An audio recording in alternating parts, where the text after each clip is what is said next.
Hello everyone. Today we are going to discuss about the partial equilibrium effect of tariff.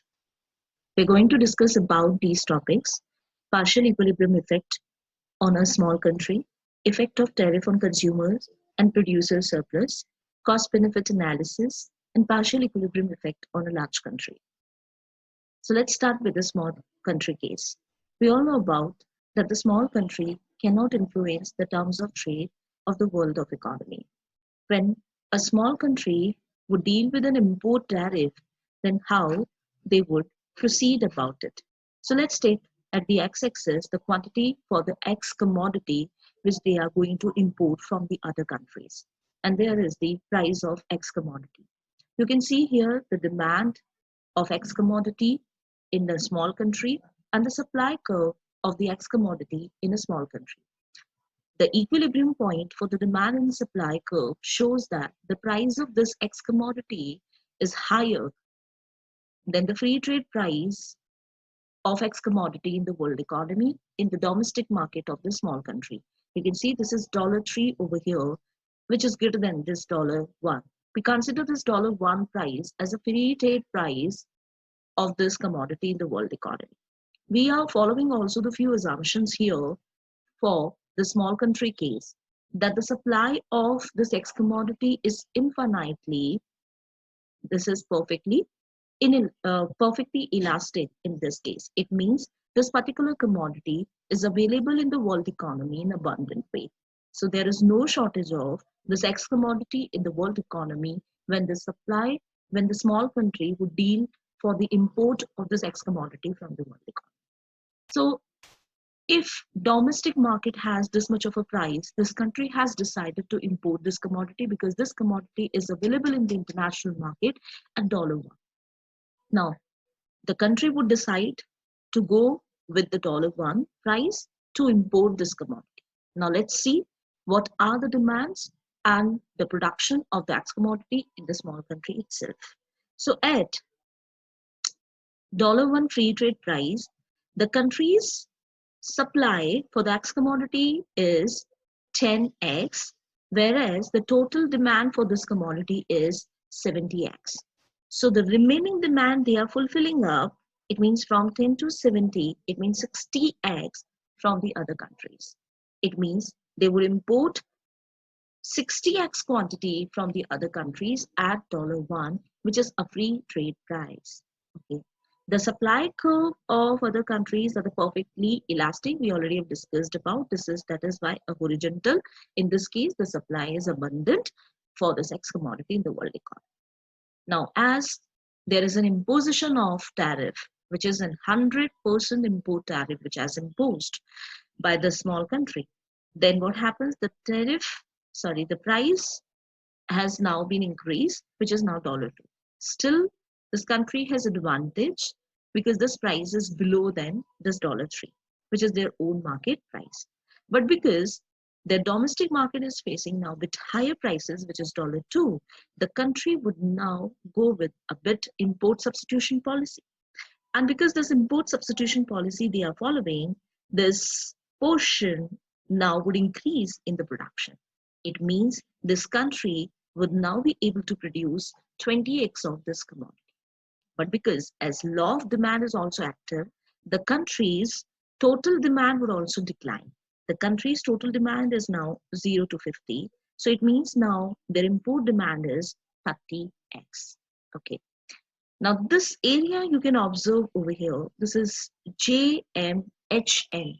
This area, rectangular area, is the collection of a tariff over here. This triangular area, which is JCM, that is the protection cost of a country, or you can also call the deadweight loss of a country. This area HNB is also the protection cost and the deadweight loss of a country. This area GJAC, that is the area of producer surplus. You can also see the whole consumer surplus. This was the consumer surplus when the price was $1, which was the free trade price. The consumer surplus is now changed because the $2 is there. So we have now the new area, which is GH, and this you can assume as I. So this gives you another triangle over here. The difference of these two area is this whole rectangle.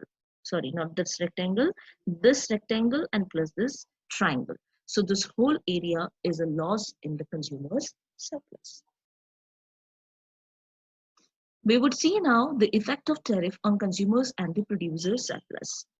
Now in this case, what is happening? We are taking the reference of the previous diagram to calculate this consumer surplus and also this producer surplus over here.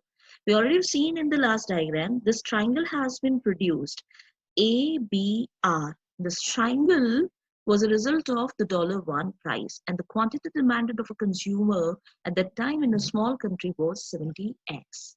Okay. As the price has increased by $2, the quantity demanded of a consumer would now decline from 70x to 50x. Okay, so the new triangle now we can discover this is GRH. So this GRH is a consumer surplus when the $2 is the price of commodity X and $1 when the price is $1, the consumer surplus area is A, B, and the R. And the difference of these two is $60. We've also calculated here this triangle ARB. The value of this triangle ARB is $122.50, and the area triangle GRH is 62.50. So the difference between these two is GAHB, that is $60. So that is the effect on consumer surplus. This is always in a loss situation when there is the imposition of import tariff in the small country. Then we have here the calculation of producer surplus. We've seen that when the $1 was the free trade price, that the country was able to produce 10x of the commodity. But as there was the imposition of import tariff, the country has moved on the import substitution policy, and they started producing what this 20x of commodity. Now, this area you can calculate by this rectangular and also this triangular area. And this area sum is $15. So $15 is basically the producer's surplus is occurring when the small country is imposing the tariff, import tariff in their country for the commodity acts. Then we'll come on the cost benefit analysis. We already have discussed a bit about that. The demand and supply and the $1, the $2 after imposition of these taxes. So we have this prices. So this we already have calculated. That is the portion of producer's surplus. We also know this area whole as a loss in consumer surplus. So $15 if you add plus 5 plus $30 and plus $10. So you'll get the $60.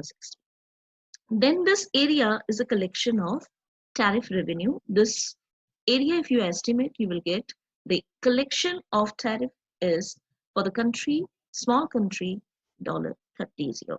Then the protection cost is B plus D, that is also equivalent to the debit loss for a small country, and that is $5 plus $15, that's equal to.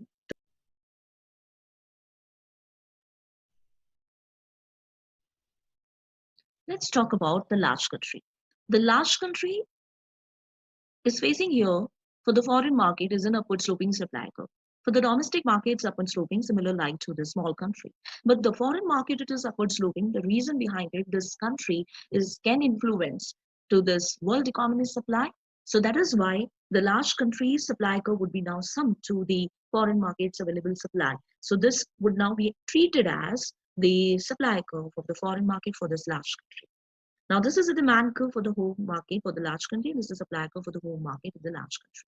Now, the both intersection is taking place at the E point, which says that the $3 is the price of X commodity in their own market. This is higher than the free trade prices. That's why this country would like to import this commodity X. This foreign market supply curve, which is a sum of home market and a foreign market together, is intersecting this demand curve at B point. It says that the $2 is the price of X commodity, which is a free trade price. Now, this says that this country is producing 20x of this commodity, whereas they are importing 30x of this commodity and total in sum of 50x, which is the demand of this commodity. after imposition of a tariff, which is a 50% ad valorem tariff, this curve is now SH plus F plus T is intersecting at H point, which gives now the higher prices for the domestic buyers of a large country, which is now $2.50.